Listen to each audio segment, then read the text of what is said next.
سبحان الذی اسری بعبدہ لیلا، پاک ہے وہ ذات جو اپنے بندے کو رات کے تھوڑے سے حصے میں لے گیا مسجد حرام سے مسجد اقصیٰ کی طرف، وہ مسجد اقصیٰ جس کے ارد گرد ہم نے برکتیں رکھی ہیں۔ اس میں معراج کے واقعے کا تذکرہ ہے۔ رسول اللہ صلی اللہ علیہ وسلم کو نبوت ملنے کے بعد اور ہجرت سے پہلے رات میں جبریل علیہ السلام آئے۔ احادیث میں یہ مضمون بہت واضح ہے، قرآن میں بہت اجمال ہے، ڈیٹیل نہیں ہے۔ احادیث میں بخاری مسلم کی صحیح احادیث ہیں، بہت کثیر روایات ہیں جن میں بہت ڈیٹیل کے ساتھ اللہ نے، نبی صلی اللہ علیہ وسلم نے اس مضمون کو بیان کیا، اور قرآن میں اجمالی بیان ہوا ہے۔ اور احادیث میں جو ہمیں واقعہ ملتا ہے اس کا خلاصہ یہ ہے کہ رات کے تھوڑے سے حصے میں ایک معجزہ ظاہر ہوا۔ اللہ تعالیٰ نے اپنے حبیب صلی اللہ علیہ وسلم کو رات کے تھوڑے سے حصے میں براق پر بٹھایا، براق جو خچر کو کہتے ہیں عربی میں، اور وہ بجلی کی تیزی کے ساتھ اس نے سفر کیا۔ مسجد حرام سے راتوں رات وہ لے کر گیا مسجد اقصیٰ۔ پھر احادیث میں آتا ہے کہ قرآن میں تو اتنا ہی ہے کہ مسجد حرام سے مسجد اقصیٰ لے کر گیا تاکہ ہم اپنی بڑی بڑی نشانیاں دکھائیں۔ اس میں اشارہ ہے کہ اور بھی پھر اللہ تعالیٰ نے آپ کو نشانیاں دکھائیں، جس کی تفصیل حدیث میں ہے کہ اللہ تعالیٰ آسمانوں پہ لے کر گیا آپ کو۔ تو براق پر آپ صلی اللہ علیہ وسلم انتہائی تیز رفتاری کے ساتھ، بجلی کی رفتار کے ساتھ آپ صلی اللہ علیہ وسلم کو مسجد حرام سے مسجد اقصیٰ لے جایا گیا۔ اور مسجد اقصیٰ میں احادیث میں آتا ہے کہ سارے پیغمبروں کا اجتماع ہوا، آپ صلی اللہ علیہ وسلم نے تمام پیغمبروں کو نماز پڑھائی۔ پھر اس کے بعد وہاں سے آپ کو آسمانوں کا سفر کرایا گیا۔ پھر ہر پیغمبر کو کہ اپنے اپنے آسمانوں پہ ٹھکانے ہیں، وہاں بھی اللہ تعالیٰ نے رسول اللہ صلی اللہ علیہ وسلم کی ملاقات کروائی۔ احادیث میں آتا ہے آپ صلی اللہ علیہ وسلم موسیٰ علیہ السلام سے ملے، اور آپ نے موسیٰ علیہ السلام کا حلیہ بیان کیا۔ آپ صلی اللہ علیہ وسلم یوسف علیہ السلام سے ملے، اور آپ نے فرمایا کہ میں جب ملا تو میں نے دیکھا کہ آدھی دنیا کا، یعنی اس دنیا میں جتنا حسن ہے اکیلا آدھا اللہ نے یوسف علیہ السلام کو دیا ہے۔ ابراہیم علیہ السلام سے ملاقات ہوئی، پھر سدرۃ المنتہا تک آپ کو لے جایا گیا، جیسے کہ سورہ نجم میں ہے وَلَقَدْ رَآهُ مَرَّةً أُخْرَىٰ کہ اللہ نے ہمارے نبی صلی اللہ علیہ وسلم نے، محمد صلی اللہ علیہ وسلم نے جبریل کو بھی دیکھا ہے۔ ایک تو افق اعلیٰ میں دیکھا ہے، اور ایک اور دفعہ بھی دیکھا ہے عند سدرۃ المنتہا، سدرہ منتہا پر۔ سدرہ عربی میں بیری کے درخت کو کہتے ہیں، منتہا کا معنی کنارہ، یعنی بالکل گویا کہ کائنات کے آخری کنارے پر ایک بیری کا درخت ہے۔ اس کی کیفیت کیا ہے، اسی طرح کا ہے، کچھ اور ہے، وہ اللہ ہی بہتر جانتا ہے۔ ظاہر ہے یہ والی کیفیت تو نہیں ہے اس کی، حدیث میں دوسری کیفیت اس کی منقول ہے، تو وہ اللہ ہی کو اس کا علم ہے کہ وہ کس طرح کا درخت ہے۔ اس کو بیری سے تعبیر کیا گیا، اس کی وجہ کیا ہے، یہ ساری باتیں غیب کا علم ہے جن کو اللہ کے سوا اس کی پوری حقیقت کوئی نہیں جانتا۔ ہمیں جتنا بتایا گیا ہے ہم اس پر ایمان رکھتے ہیں۔ تو حدیث میں آتا ہے کہ سدرۃ المنتہا ہے جہاں اس کے بعد اس سے آگے کوئی نہیں جا سکتا۔ تو اللہ کے نبی صلی اللہ علیہ وسلم کو وہاں لے جایا گیا، اور وہاں بھی آپ نے جبریل علیہ السلام کو دیکھا۔ تو اس کا تذکرہ بنی اسرائیل میں نہیں ہے بلکہ سورہ نجم میں ہے۔ تو وہ زیادہ مفسرین اسی طرف گئے ہیں کہ معراج ہی کی رات یہ واقعہ ہوا ہے۔ تو اس میں بھی اشارہ ہے کہ اللہ کے نبی صلی اللہ علیہ وسلم کو 7ویں آسمان تک لے جایا گیا۔ تو یہ سارا واقعہ ہوا اور رات کے تھوڑے سے حصے میں، اور پھر اللہ تعالیٰ رسول اللہ صلی اللہ علیہ وسلم کو دوبارہ واپس لے آئے، اور آپ صلی اللہ علیہ وسلم نے پھر جب مشرکین میں دعویٰ کیا کہ مجھے راتوں رات اس کائنات کی سیر کرائی گئی ہے، میں نے مسجد اقصیٰ دیکھی، تو مشرکین نے مذاق اڑانا شروع کر دیا۔ مشہور واقعہ ابو جہل حضرت ابو بکر کے پاس آیا اور کہنے لگا کہ تمہارے ساتھی محمد صلی اللہ علیہ وسلم کا تمہیں پتہ ہے کہ انہوں نے کیا دعویٰ کیا ہے؟ ابو جہل کا خیال تھا کہ جب میں یہ واقعہ حضرت ابو بکر کو بتاؤں گا تو ابو بکر معاذ اللہ انکار کر بیٹھیں گے اور بولیں گے واقعی بھئی یہ تو محمد صلی اللہ علیہ وسلم نے معاذ اللہ جھوٹ کہا ہے اور آپ اللہ کے نبی نہیں ہیں۔ تو ابو جہل خوشی خوشی گیا اور کہا کہ تمہارے ساتھی نے کیا کہا ہے؟ تو حضرت ابو بکر نے فرمایا کہ کیا واقعی محمد صلی اللہ علیہ وسلم نے یہ دعویٰ کیا ہے؟ ابو جہل خوش ہو کے کہنے لگا ہاں بالکل دعویٰ کیا ہے۔ تو حضرت ابو بکر نے کہا کہ پھر بالکل صحیح کہا ہوگا، پھر واقعی ایسا ہوا ہوگا ان کے ساتھ، کیونکہ محمد صلی اللہ علیہ وسلم جھوٹ نہیں بولتے۔ تو جب آپ نے یہ دعویٰ کیا کہ ایسا میرے ساتھ ہوا ہے تو مشرکین مذاق اڑانے لگے، اور پھر آپ صلی اللہ علیہ وسلم سے بیت المقدس کے بارے میں پوچھنے لگے کہ اچھا آپ اس کا نقشہ بتائیں کیسا ہے، راستے میں جو ہے کون کون سے قافلے ہیں جو جا رہے ہیں۔ حالانکہ دیکھیں جب کوئی اتنی تیز رفتاری سے سفر کرتا ہے تو وہ راستوں کے قافلوں کا نہیں بتا سکتا کہ راستے میں کس کس سے ملاقات ہوئی، اور ایک دفعہ کسی عمارت کی جب زیارت ہوتی ہے تو پورا نقشہ بھی ذہن میں نہیں رہتا. تو حدیث میں آتا ہے کہ جب مشرکین نے نبی صلی اللہ علیہ وسلم سے یہ باتیں پوچھی ہیں نا تو اللہ تعالیٰ نے پوری مسجد اقصیٰ آپ صلی اللہ علیہ وسلم کے سامنے رکھ دی، یعنی آپ کی نظروں کے سامنے رکھ دی، اور ان قافلوں کا بھی بتا دیا. تو نبی صلی اللہ علیہ وسلم ایک ایک کی خبر دیتے رہے، اور جب وہ قافلے واپس لوٹے ہیں تو جیسے جیسے نبی نے بتایا تھا اسی طرح انہوں نے خبر دی مشرکین کو، اور مشرکین حیران ہو گئے کہ نبی صلی اللہ علیہ وسلم نے کیسے وہ پورا نقشہ بتا دیا، حالانکہ آپ صلی اللہ علیہ وسلم کبھی مسجد اقصیٰ گئے نہیں ہیں، لیکن عرب کے سفر ہوتے تھے تو وہ وہی اسی طرح بیان کیا جس طرح سے مسجد اقصیٰ تھی. تو یہ ایک معجزہ اللہ نے ظاہر کرنا تھا. اس میں بہت ساری حکمتیں تھیں اور اس میں بہت سارے مضامین ہیں. سب سے پہلا سوال اس میں عام طور پر کیا جاتا ہے کہ اللہ کے حبیب صلی اللہ علیہ وسلم نے اللہ کی زیارت معراج کی رات کی یا نہیں کی. اس بارے میں دونوں طرف روایات ہیں، کوئی مضبوط بات ہمیں اس بارے میں ملتی نہیں ہے کہ زیارت ہوئی یا جن احادیث میں آتا ہے کہ زیارت کی وہ قابل تعویل ہیں، اور بعض روایتوں میں صراحتاً نفی ہے. اس لیے اس بارے میں کوئی بھی شخص کوئی بھی نظریہ رکھ لے تو رکھ سکتا ہے. میرا اپنا رجحان یہ ہے کہ کسی مضبوط دلیل سے یہ ثابت ہوتا نہیں ہے کہ ہمارے حبیب صلی اللہ علیہ وسلم نے اس رات میں واقعی اللہ کی زیارت کی ہے. کوئی مضبوط روایت نہیں ہے، اور جو نفی کی روایتیں ہیں وہ زیادہ مضبوط ہیں، واللہ عالم. دوسرا یہ کہ اس میں حکمت کیا تھی، تو پہلی حکمت تو یہی تھی کہ نبی کا ایک معجزہ ظاہر کرنا تاکہ عربوں کو آپ کی نبوت پہ یقین آئے معجزات کے ذریعے.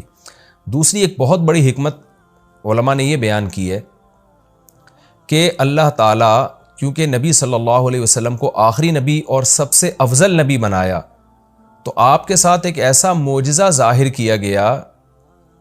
کیا گیا کہ جس سے آپ کا مقام تمام پیغمبروں سے بلند ہونا ثابت ہو جائے. اب دیکھیں اللہ کے حبیب صلی اللہ علیہ وسلم تو مسجد اقصیٰ سفر کر ہی نہیں، بہت مشکل تھا آپ کے لیے وہاں تک سفر کرنا، جبکہ مسجد اقصیٰ زیادہ تر پیغمبروں کا قبلہ رہا ہے. تو اتنی مقدس سرزمین سے اللہ تعالیٰ اپنے حبیب صلی اللہ علیہ وسلم کو اس کی برکتوں سے کیسے محروم کر سکتے تھے؟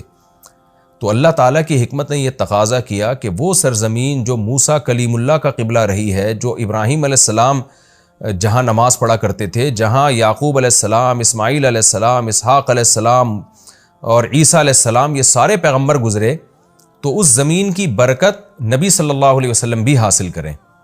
ایک تو یہ، اور دوسرا اس زمین کو پیغمبر کی برکت بھی ملے، یعنی اس زمین کی فضیلت میں اور اضافہ ہو کہ اتنے سارے پیغمبر یہاں آئے ہیں، تو یہ کیسے ہو سکتا ہے کہ محمد صلی اللہ علیہ وسلم کے قدم یہاں نہ ہوں، تاکہ اس بیت المقدس کی فضیلت اور زیادہ بڑھ جائے. یہ نہ کہا جا سکے کہ یہ جگہ تمام پیغمبر تو آئے مگر محمد صلی اللہ علیہ وسلم نہیں آئے. تو اللہ نے اس جگہ کو بھی مزید برکتیں دیں اور محمد صلی اللہ علیہ وسلم کی برکتوں میں بھی اللہ نے اضافہ کیا تاکہ آپ کی فضیلت ثابت ہو جائے. دوسرا یہ کہ وہاں جا کے تمام پیغمبروں کی امامت کروائی گئی ہے، اس سے بھی پیغمبر صلی اللہ علیہ وسلم کی فضیلت کو ثابت کرنا مقصد تھا کہ کیونکہ امام سب سے افضل کو بنایا جاتا ہے.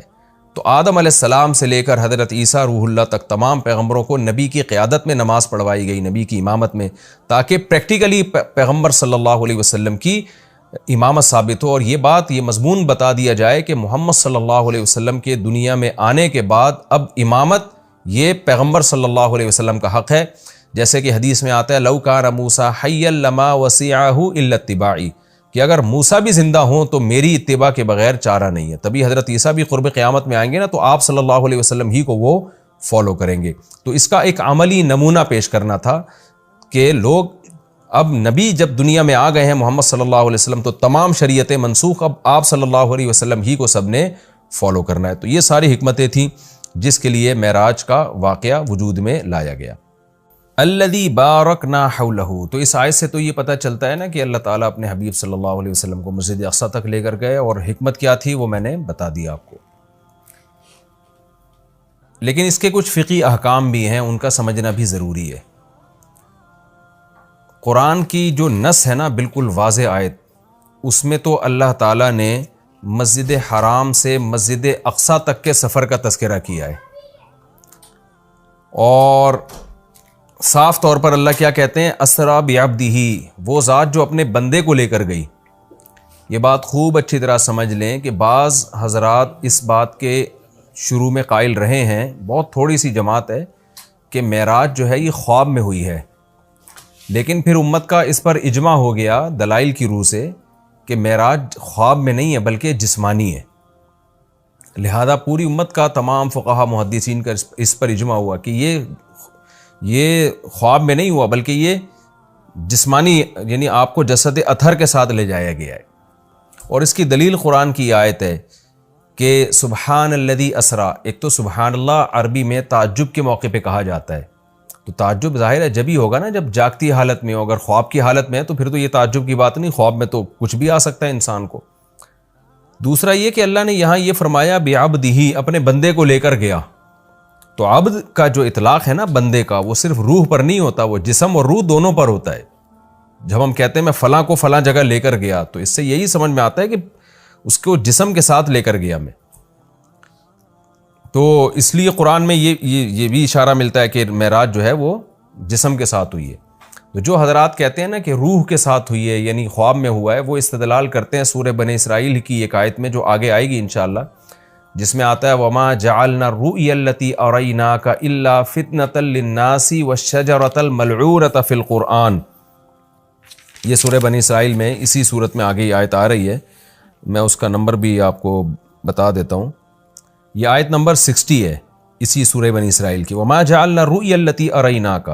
رؤیا جو ہے نا قرآن میں خواب پر بھی اس کا اطلاق کیا گیا ہے، جیسے کہ سورہ یوسف میں آتا ہے کہ لا تقصص رؤیاک علی اخوتک، رؤیا اے میرے بیٹے اے یوسف تو اپنے خواب لوگوں کے، اپنے بھائیوں کے سامنے بیان نہ کرنا۔ تو رؤیا کا اطلاق چونکہ خواب پر بھی ہوتا ہے، لہذا بعض لوگوں نے یہ کہا کہ قرآن کہہ رہا ہے وما جعلنا الرؤیا التي اریناک، اے نبی جو رؤیا ہم نے آپ کو دکھایا وہ ہم نے لوگوں کی آزمائش کے لیے دکھایا ہے۔ تو اس سے بعض لوگوں نے استدلال کیا ہے اس زمانے کے اسکالرز نے کہ دیکھیں قرآن تو رؤیا کہہ رہا ہے، رؤیا تو خواب کو کہتے ہیں، تو اس سے پتہ چلتا ہے کہ جو معراج تھا، معراج کا واقعہ ہوا یہ خواب میں ہوا ہے، یہ جاگتی حالت میں نہیں ہوا۔ لیکن خوب سمجھ لیں عربی میں جو رؤیا کا لفظ ہے یہ منظر کے معنی میں استعمال ہوتا ہے، منظر، سین جسے انگلش میں کہتے ہیں، سین، رؤیا کا رؤیت سے نکلا ہے، دیکھنا، وہ چیز جو دیکھی جائے۔ تو خواب بھی چونکہ ایک سین ہوتا ہے، منظر ہوتا ہے، اس لیے اس کو رؤیا کہا جاتا ہے۔ یہ مطلب نہیں ہے کہ ہمیشہ رؤیا کا اطلاق خواب پر ہی ہوگا، اور اس کی دلیل اسی آیت میں موجود ہے۔ قرآن کیا کہہ رہا ہے، ہم نے جو آپ کو منظر دکھایا وہ اس لیے دکھایا تاکہ لوگوں کی آزمائش کا ذریعہ بنے۔ آزمائش جبھی ہوگی نا جب کچھ اس کو مانیں گے، جب کچھ انکار کریں گے۔ اگر یہ خواب ہوتا تو پھر آزمائش تھوڑی ہوتی، پھر تو مشرکین بھی کہہ لیتے بھائی خواب تو کچھ بھی آ سکتا ہے۔ اور آگے قرآن کیا کہہ رہا ہے وَالشَّجَرَةَ الْمَلْعُونَةَ فِي الْقُرْآنِ، اسی طرح وہ درخت جو ملعون درخت ہے جس کو شجرہ زقوم کہا گیا ہے، وہ بھی ہم نے ایک لوگوں کے لیے آزمائش بنایا ہے۔ کیونکہ جب مشرکین مکہ کو بتایا گیا کہ کڑوا درخت ہے جہنم میں، تو فوراً انہوں نے کہا کہ درخت تو آگ میں اگ ہی نہیں سکتا، یہ تو پاسبل ہی نہیں ہے۔ تو اللہ نے اس کا جواب دیا کہ وہ جہنم کی جڑ، اس کی جو جڑیں ہیں وہ جہنم کی تہ میں ہیں۔ اور پھر اللہ نے بتایا کہ ہم نے وہ درخت اس لیے پیدا کیا ہے تاکہ یہ جو لوگ ہیں، جو مادہ پرست لوگ ہیں، یہ خدا کی قدرت کا انکار کریں، اور یہ انکار کریں کہ کہیں کہ درخت آگ میں نہیں پیدا ہو سکتا، جبکہ اللہ تو سب کچھ کر سکتا ہے۔ تو اب دیکھیں قرآن کیا کہہ رہا ہے کہ ہم نے جو ملعون درخت ہے وہ بھی لوگوں کے لیے فتنہ بنایا۔ کیا مطلب؟ اسباب کی دنیا میں وہ بھی پاسبل نہیں ہے کہ ایسا ہو، تبھی تو فتنہ ہے، تبھی تو آزمائش ہے۔ ایمان والے اس درخت کے وجود کے قائل ہوں گے، اور احمق اور بیوقوف جو خدا کی قدرت کا انکار کرتے ہیں وہ انہیں اس کی کوئی سائنسی لاجک سمجھ میں نہیں آئے گی تو وہ انکار کر دیں گے۔ تو اب قرآن نے معراج کے واقعے کو اور جو زقوم کا درخت ہے، آیت نمبر 60 سورہ بنی اسرائیل کی آیت نمبر 60، جی ہاں، اس صورت میں ایک ہی مقام پہ بیان کیا ہے۔ تو کیا مطلب؟ دونوں کا وقوع اس کی کوئی لاجک بنتی نہیں ہے، دونوں سیم ہیں، یعنی معراج کا واقعہ اور جہنم میں درخت کا پیدا ہونا یہ دونوں عقل سے بالاتر چیزیں ہیں۔ لہذا جو خدائی قدرت کے قائل ہیں وہ اس کا اقرار کریں گے، جو خدائی قدرت کے قائل نہیں ہیں وہ ان دونوں واقعات کا انکار کر دیں گے۔ تو اس سے بھی پتہ چلتا ہے کہ معراج جسم کے ساتھ ہوئی ہے، کیونکہ اگر اس کو خواب میں مان لیا جائے تو پھر یہ اس کی کوئی سائنسی دلیل دینے کی ہمیں ضرورت نہیں رہتی، کیونکہ خواب میں انسان کچھ بھی کر سکتا ہے، سب کچھ ہو سکتا ہے خواب میں اس کے ساتھ۔ تو یہ واضح قرائن ہے اس بات کے کہ خواب یہ جو معراج ہوئی ہے رسول اللہ صلی اللہ علیہ وسلم کو، یہ جسد اطہر کے ساتھ ہوئی ہے، یہ صرف روح کو آسمان میں نہیں لے جایا گیا، اور صرف جو ہے خواب میں یہ کام نہیں ہوا بلکہ جسد اطہر کے ساتھ یہ کام ہوا ہے۔ اور حضرت عائشہ رضی اللہ تعالی عنہ سے ایک روایت ہے جس میں آتا ہے کہ رسول اللہ صلی اللہ علیہ وسلم کا جسد اطہر ما فقیدہ، اس طرح کے الفاظ ہے، صحیح حدیث ہے کہ وہ گم نہیں پایا گیا۔ تو بعض لوگوں نے اس سے استدلال کیا کہ امی عائشہ کو یہ دعویٰ کر رہی ہیں کہ نبی صلی اللہ علیہ وسلم کا جسد وہ گم نہیں پایا گیا، لہذا جسد وہیں تھا اور روح کو معراج ہوئی ہے۔ تو یہ خوب سمجھ لیں حضرت عائشہ کے کلام کا یہ مفہوم نہیں ہے، حضرت عائشہ کے کلام کا وہی مفہوم لیا جائے گا نا دیگر احادیث سے ثابت ہوتا ہے۔ تو مطلب یہ ہے کہ اتنی تھوڑی دیر کے لیے وہ جسم بستر سے غائب ہوا ہے کہ گم نہیں پایا گیا، یعنی کسی نے آپ کو تلاش کرنے کی کوشش نہیں کی، ورنہ اتنا بڑا واقعہ ہو کہ آپ مسجد اقصیٰ میں جا رہے ہیں اور ساتوں آسمانوں کی آپ کو سیر کرائی جا رہی ہے، تو اشکال ہوتا ہے نا کہ پھر تو جسم آپ کا غائب ہونا چاہیے تھا، لوگ تلاش کرتے کہ بھئی رسول اللہ صلی اللہ علیہ وسلم تو یہاں تھے، اب گئے کہاں اتنے ٹائم کے لیے۔ تو اتنا تھوڑے عرصے میں یہ آنن فانن بجلی کی رفتار کے ساتھ ہوا ہے کہ رسول اللہ صلی اللہ علیہ وسلم کو تلاش کرنے کی کوشش نہیں کی گئی۔ ایک سیکنڈ کے بھی ہو سکتا ہے ہزارویں حصے کے اندر یہ کام ہوا۔ اب رہا یہ مسئلہ کہ یہ کام سیکنڈ کے ہزارویں حصے میں ہو کیسے گیا؟ جب اتنے واقعات ہوئے، مسجد اقصیٰ میں آپ گئے، اتنا لمبا سفر، پھر وہاں اپنے پیغمبروں کو نماز پڑھائی، پھر وہاں سے آپ کو آسمانوں کی سیر کرائی گئی، مختلف آسمانوں پہ دوبارہ سے مختلف پیغمبروں سے ملاقات ہوئی، اور یہ سارا واقعہ ہونے کے بعد دوبارہ براق پہ بجلی کی رفتار کے ساتھ آپ کو لایا گیا، اور پھر آسمان میں آکسیجن کہاں تھی، اور ایک تیز اتنی اسپیڈ کے ساتھ چلے گی وہ تو ہوا میں رگڑ کھا کے جو ہے ہلاک ہو جائے گی، جیسے کہ وہ خچر تھا یا جو براق تھا۔ تو یہ ساری چیزیں کیسے ممکن ہیں؟ تو ان تمام باتوں کا جواب اللہ نے سبحان الذی میں دے دیا کہ سبحان الذی، وہ ذات ہر عیب سے پاک ہے جس نے یہ کام کیا۔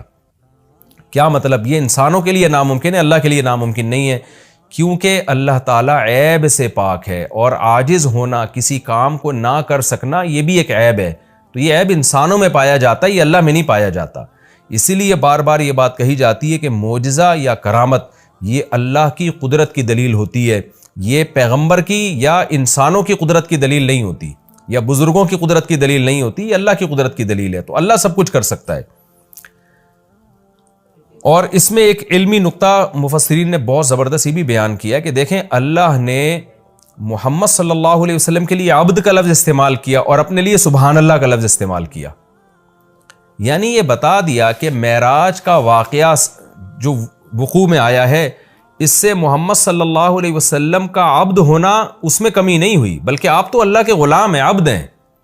تو یہ آپ کی طاقت اور قدرت کی دلیل نہیں ہے، کیونکہ آپ تو غلام ہیں، عبد ہیں، سارے انسان اللہ کے عبد ہیں، تو یہ اللہ کی قدرت کی دلیل ہے۔ تو یہ بھی ایک اہم پوائنٹ کی بات ہے کہ اس میں کوئی شرک نہ کرنا شروع کر دے اور یوں نہ کہے کہ محمد صلی اللہ علیہ وسلم اتنے طاقتور ہیں کہ رات کے تھوڑے سے حصے میں وہ بیت المقدس بھی چلے گئے اور ساتوں آسمانوں کی سیر بھی کر کے آ گئے، تو کوئی محمد صلی اللہ علیہ وسلم کی عبادت نہ شروع کر دے۔ تو اس لیے اللہ نے بتا دیا کہ بھائی یہ سبحان اللہ، اللہ ہر عیب سے پاک ہے، محمد صلی اللہ علیہ وسلم تو عبد ہیں، عبد ہی رہیں گے، اللہ نے آپ کو عبد بنایا، تو عبد کی عبادت نہیں ہوتی، عبادت معبود کی ہوتی ہے۔ اب میں آگے چلتا ہوں، میں نے مختصر معراج کا واقعہ بیان کیا، باقی معراج کس رات کو ہوئی خوب سمجھ لیں، اس بارے میں کوئی مستند روایت موجود نہیں ہے، یعنی اس کی اسپیسیفک تاریخ کہ کس تاریخ کو یہ واقعہ وجود میں آئے، 27 رجب لوگوں نے خود گڑی ہوئی ہے، اس پر کوئی صحیح حدیث موجود نہیں ہے۔ تو ہمیں بس اتنا ایمان ہے کہ معراج کا واقعہ ہوا ہے۔ اچھا، نبی صلی اللہ علیہ وسلم کے مسجد حرام سے مسجد اقصیٰ تک جانے کے عمل کو اسراء کہا جاتا ہے، اور مسجد اقصیٰ سے ساتویں آسمان تک جانے کے عمل کو معراج کہا جاتا ہے۔ یہ بھی ایک ٹرم خوب اچھی طرح سے آپ سمجھ لیں۔ تو اسراء کا عمل اور معراج کا عمل، اور علماء نے یہ کہا ہے، یہ مسئلہ بیان کیا ہے کہ جو مسجد اقصیٰ تک جانے کا بھی انکار کرے گا وہ کافر ہو جائے گا، کیونکہ قرآن کی صریح آیت موجود ہے، اور جو آسمانوں پہ جانے کا انکار کرے گا تو اگر وہ کوئی تعویل کر رہا ہے احادیث کی یا خبر واحد ہونے کی وجہ سے تو وہ گمراہ ہوگا، کافر نہیں ہوگا۔ لیکن جو ضد اور ہٹ دھرمی میں انکار کر رہا ہے صرف نبی صلی اللہ علیہ وسلم کی بات کو غلط قرار دے کر، تو پھر وہ بھی کافر ہو جائے گا۔ تو اس لیے معراج کا یعنی مسجد حرام سے مسجد اقصیٰ تک جانے کا تو قرآن میں چونکہ صراحتاً ذکر ہے، اس کا انکار تو بالکل قرآن کا انکار کہلائے گا، اور جو احادیث کا انکار کرتا ہے تو اگر کوئی تعویل کرتا ہے تو گمراہ کہلائے گا، تعویل نہیں کرتا تو پھر وہ بھی کافر کہلائے گا۔ آگے اللہ فرماتے ہیں الذی بارکنا حولہ، اس مسجد اقصیٰ جس کے ارد گرد ہم نے برکتیں رکھی ہیں۔ ارد گرد چونکہ سرزمین شام ہے تو اس میں اللہ نے برکتیں رکھیں، دنیاوی برکتیں بھی رکھی ہیں اور روحانی برکتیں بھی۔ روحانی برکتیں یہ ہیں کہ جتنے پیغمبر اس سرزمین میں آئے کسی دوسری زمین میں نہیں آئے، اور جتنے پیغمبروں کی وہاں قبریں ہیں سرزمین شام میں اور بیت المقدس میں، اتنی قبریں پیغمبروں کی کہیں نہیں ہیں، کسی اور جگہ پہ اتنی قبریں نہیں ہیں۔ اور دنیاوی برکتیں کیا ہیں کہ وہاں کی پیداوار، وہاں کی ہوا وہ بہت صحت کے لیے مفید ہے۔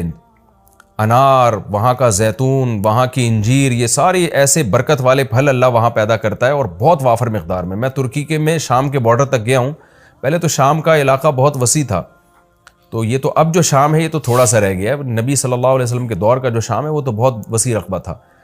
تو وہ ترکی کے بارڈر پہ جب آپ جاتے ہیں اور شام کی سرزمین ملتی ہے تو آپ کو اندازہ ہوتا ہے وہاں کی ہوا میں ایک خاص قسم کی ایک محسوس ہوتا ہے انسان کو اپنی صحت، اور ایک خاص قسم کی خوشبو محسوس ہوتی ہے۔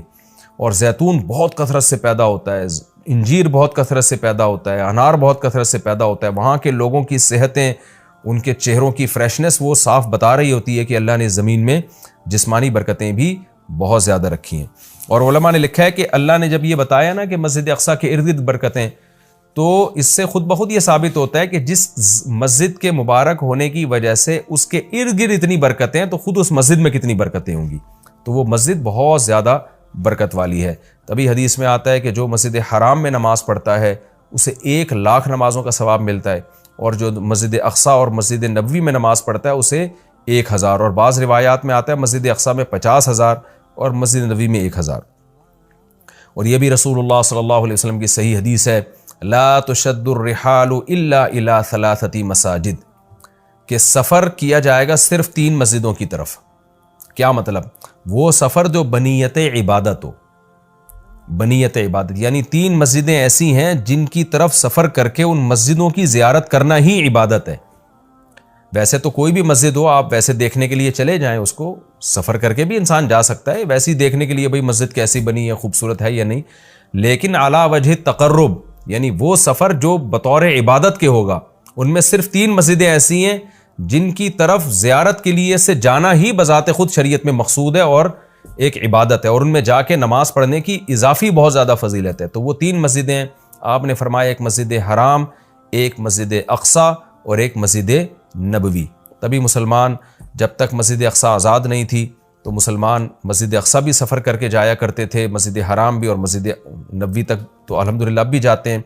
اور اللہ سے ہم دعا کرتے ہیں کہ اللہ تعالیٰ مسجد اقصیٰ کو دوبارہ آزاد کرائے تاکہ ہمیں بھی وہاں جا کے نماز نصیب ہو اور مسجد اقصیٰ کی ہمیں بھی زیارت نصیب ہو۔ یہ ہر مسلمان کی تمنا ہے، اور بہت سے لوگوں کو اللہ نے یہ توفیق دی ہے، وہاں جاتے ہیں، اور بہت سے لوگ اس زیارت سے محروم ہیں۔ تو ہم یہ دعا کرتے ہیں کہ اللہ تعالیٰ وہ مبارک مسجد جس کی طرف اللہ اپنے حبیب صلی اللہ علیہ وسلم کو معجزاتی طور پر لے کر گیا، اور خاص طور پر ہمارے حبیب صلی اللہ علیہ وسلم کو وہاں نماز پڑھوائی گئی معجزاتی طور پر، اللہ ہمیں بھی اس مقدس سرزمین کی زیارت کی توفیق نصیب فرمائے اور ہمارے لیے آسان فرمائے۔ مفتی طارق مسعود اسپیشل